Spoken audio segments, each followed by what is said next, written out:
5 minutes in the shed. I've started taking the engine apart, so I'll bring you up to speed with where we are.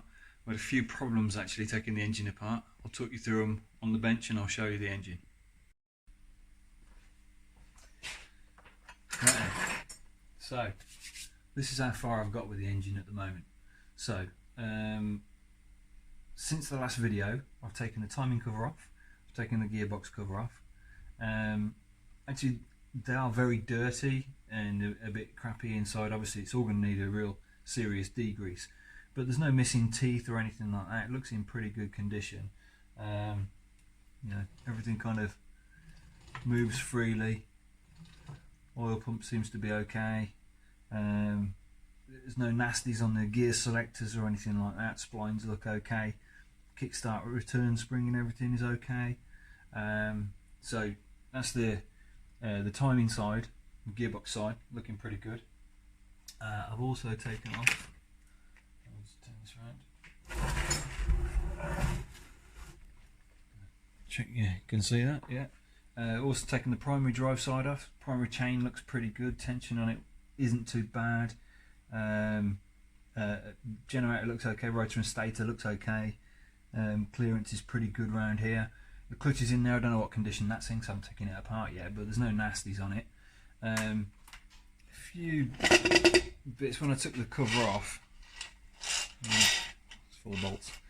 And if you can just see in there, there's been a few repairs on there. There's a couple of repairs inside the case there, and a bit of damage off the clutch, but nothing too significant. So that's pretty good. Inside the primary cover was okay. No nasties in there. Inside the gearbox cover, all looked pretty good. Yeah, the selector teeth and everything, it's all pretty smart in there. Obviously it's going to need a big cleanup, but it's all okay.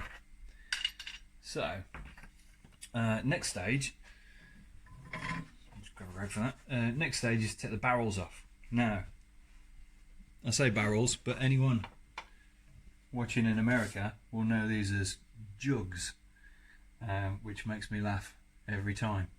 So I need to remove the jugs, and I was a bit worried because there's a bit of corrosion on the studs around there. So I've given them a little bit of penetration in advance. So a bit of penetration on the bottom of the jugs. Now the problem I've faced with this is that I've got a lovely set of brittle Whitworth spanners, alright, and I had a full set combination spanners. I've lost one. Right? I've lost the quarter Whitworth spanner. Alright, so unfortunately, quarter Whitworth ring spanner I just didn't have. So I tried going in with these super slim ones. You can't really get them off. So I bought a new spanner, or wrench as they say in America, so I can get in there and take the barrels off. So I think that's what I'm going to do now. Now, I did try one earlier and they all seem to be pretty loose. Right, so going in there, that's it. That's how tight they are. I'm assuming it's going to be, yeah. So not very tight at all, which is pretty handy. So they can all come off. Now, the other problem, I thought, right, I've got the right spanner, I can take it all apart now. No, absolutely not. So I'll show you around this side of the engine.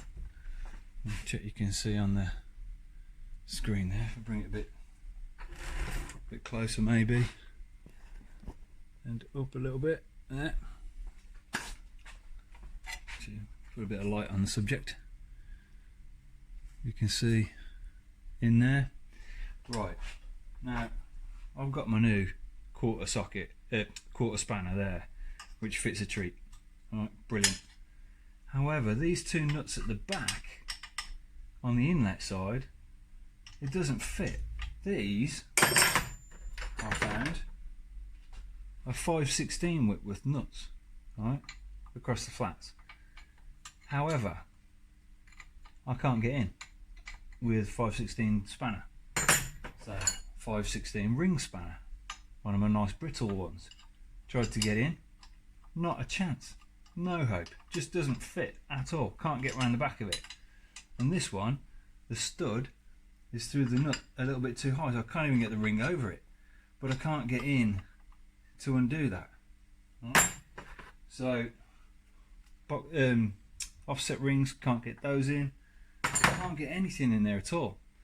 So I thought, oh, I had a bit of a problem here. So let me just put this lamp here so you can see. Right, so we've got a lamp there. Right. Now, I'm hoping that when I've taken all these ones off around the other side, I'm hoping these ones, because these ones were all loose, I'm hoping these are loose as well. And if these are loose, I'm going to give them a little tap with a chisel and see if that will turn them. In fact, I might do that now live on camera rather than doing it as a sped up montage. Right, so you can see the nuts there.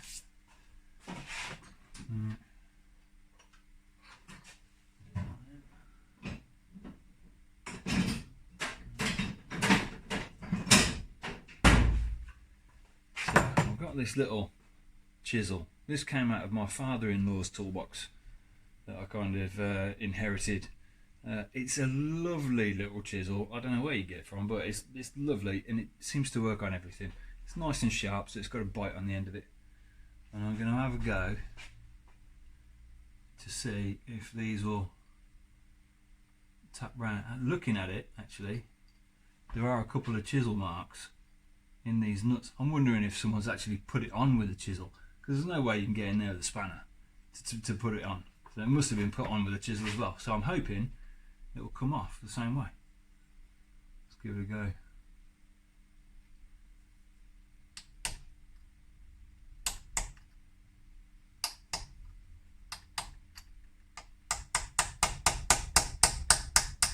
Oh yes, oh yes.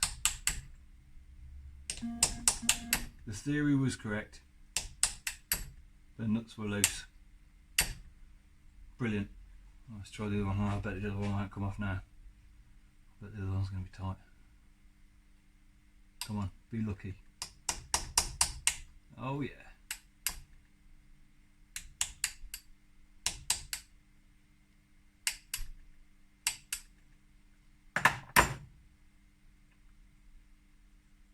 Yep, we're spinning. Fantastic. That means I can get all of the nuts off the barrel now, which means the barrel can come out, which is brilliant. So I think what we'll do now is get some funky music on.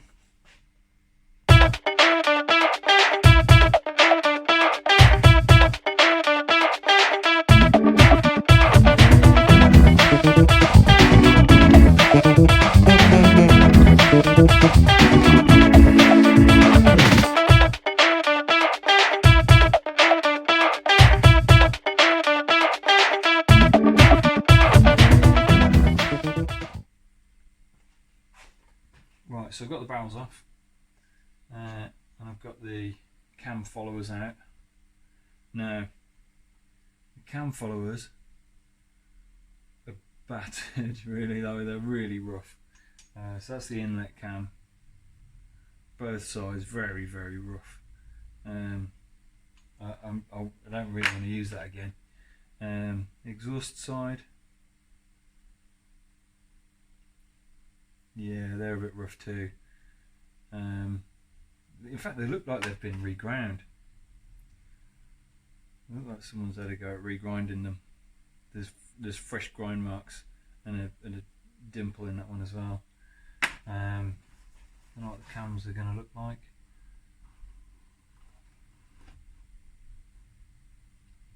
Yeah, we'll have to see those when they come out. Pistons themselves don't look too bad. Little bit of damage on the edges, on the lips, bit of scoring, and the piston rings are incredibly sharp on the edges. I think they've seen some miles there. I noticed before I took the barrels off that there was a bit of play in the pistons, a bit more than I think is acceptable. I'll measure it, but I think it's too much. Looking in the bores, can you see it on the screen? I don't know. In the bores, this one is the better one, but there's a real serious lip just there, which I guess is where the piston rings come down to. Actually, it's all the way around. And the other side, yeah, the same again. I can feel, you know, you can hear that positive step in there. Looking in at the other end, one's okay. One's got like a, I don't know if you can see this on the screen. One's got a rusty mark at the top here. I think some water's been sat on the pistons. But the bores aren't very good. They're knackered. They're seeing a lot of miles. A lot of miles uphill with no oil, I reckon. So yeah, that's seeing a lot of action, that engine. A lot of action. And to be honest, if I put it back together with these barrels on, it's just going to kick smoke out and be crappy and be down on power.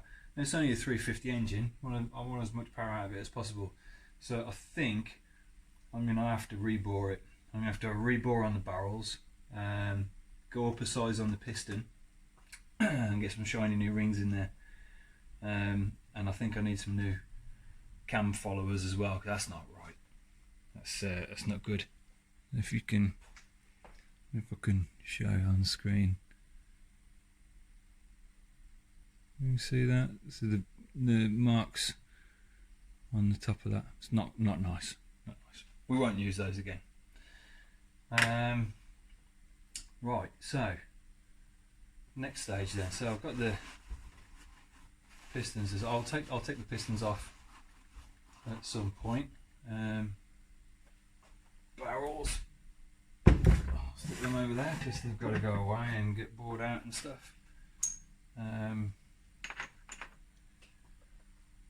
Right. It doesn't matter if these are inlet or exhaust. Usually it's good practice to keep everything in the same place for if you rebuild it. I'm not going to keep these in the same place because they're junk. It doesn't matter. Right. So right then, I think while we're looking at stuff, I'll take the generator off and I'll take the clutch off and we'll see what condition they're in.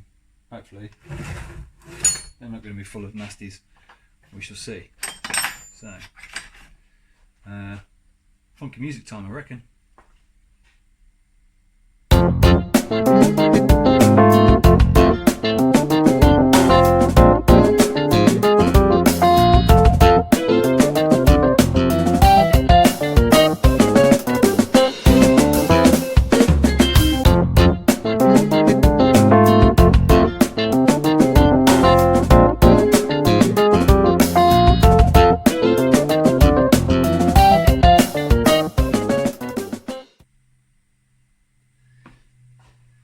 Right, so battery went flat on the camera.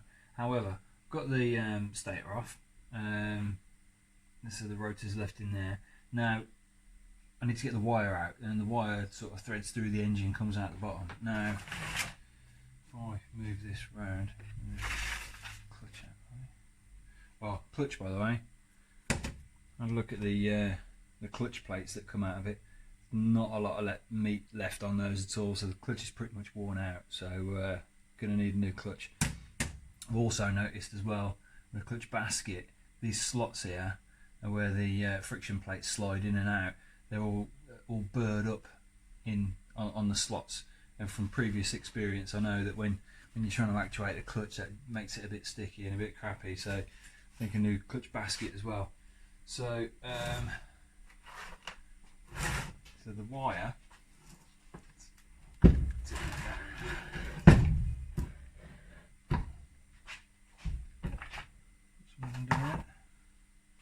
the wire comes around here, down there. I don't know if you can see that on there. Yeah. So I've got two wires coming out. So I thought I had a 12-volt alternator in it. Now it's not. right? And you can tell it's not, because if you look down here, there's actually 3 wires which come out of it. So I started unwrapping them. Let's see.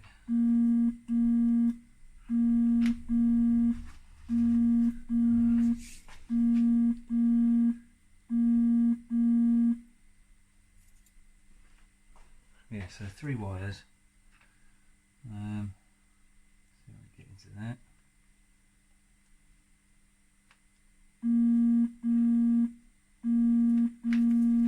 Yeah. Somebody's phoning me. Hang on.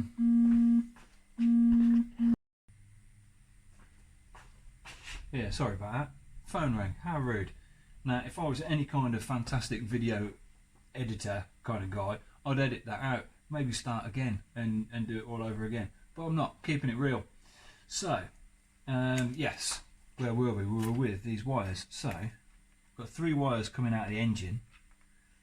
Right, out of the alternator. And 2 of the wires here have been joined together in the same spade terminal. There. Right. If I could pull that open. Oh god, they're tight. Right, so the reason you get 3 wires and put it into 2 wires, it's a bit of an old trick on these engines. You put the 3 into 2 and then you put the 2 to a voltage regulator and you get 12 volts out of it instead of 6 volts out of it, which is quite cool actually. I'll have to check if the coil on it was a 12 volt coil. I reckon someone's run this at 12 volts, or the plan was to run it at 12 volts, which is fair enough. Right, so I need to pull that out of there. It seems to be very in it. Right.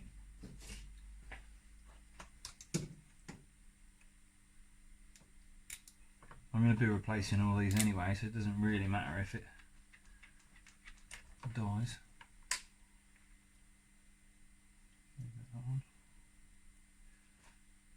I'm not sure with these spade terminals. I don't know if I can pull it through the engine or not.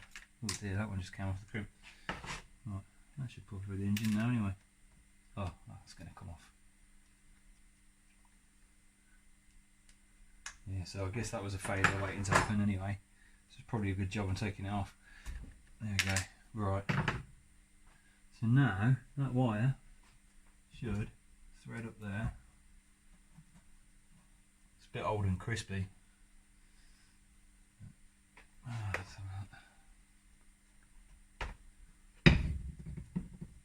Come on. Alright, there we go. Oh, look at the back of that. Seeing a bit of action. This is all filed away, look. I'm assuming it still works. We shall find out. I guess when I've rebuilt it and I've got no electric. Right, so that's the wire out of the way. Pick that back up. Right, next job then. Oh, is that on the screen? Yeah, there we go. Next job, I'll pull the rotor off and rest of the clutch and see where we are with that. It's going to take me a minute, so I think we'll go for some tunage.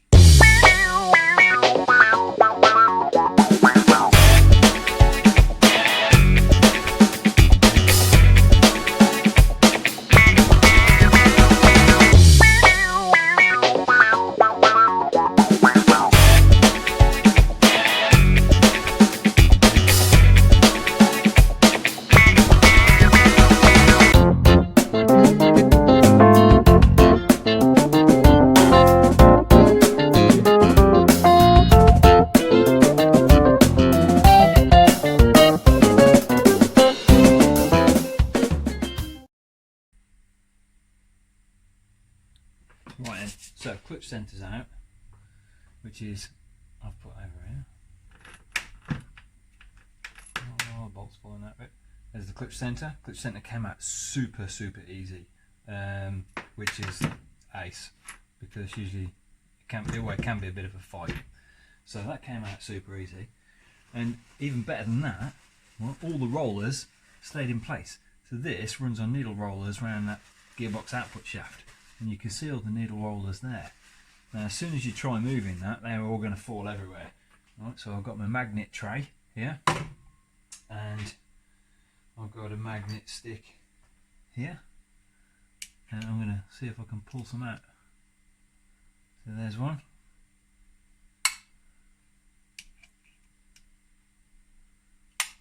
Pull those out.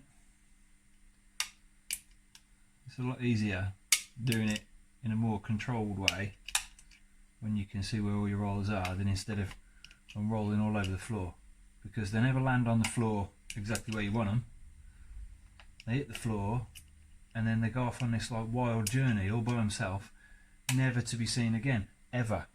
It's like one of these weird laws of physics that if you drop a bearing on the floor, it's gone forever.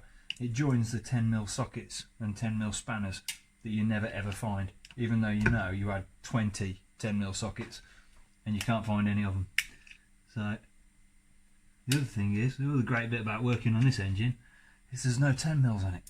So even if you do lose a 10mm spanner, it don't matter. Although, as I mentioned earlier, I have lost my 1/4 Whitworth one. So, you know, I suppose same thing goes in imperial as it does in metric. Right, so that's all loose now, all the bearings are out. This one's got to come off that keyway. I'm going to see if I can get that key out, that shaft. They usually come out pretty easily. We'll have a go. This one does look a little bit rusty.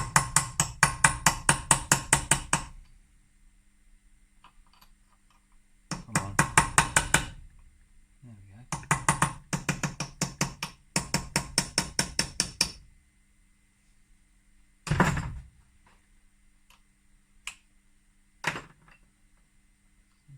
Sneak the screwdriver. It is rusty.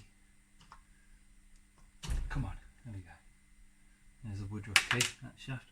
Dropped it. It's going to disappear forever. No, it's alright, found it. Okay, in the magnet tray. Right, now, all this should all come off. It's an endless chain, so I can't break a chain, so it has to all come off in one go. Right, so if I pull the clutch basket, that's loose. Engine sprocket. Oh, it's looking good. There we go. That's it. That's the whole primary drive off in one go. There we are. Where am I going to put that? Okay. Primary drive off. Brilliant. Right, that's got quite a nice new seal in there. Like someone's put a new seal on the crankcase. Don't know why. I think whoever built the engine has done a good attempt at building the engine, but obviously the bores are knackered. Piston rings ain't much good by the look of it. You know, it would have run and it'd been okay. Yeah, that's the chain tensioner. So when that's on there, you put that up and down. That tensions your primary chain.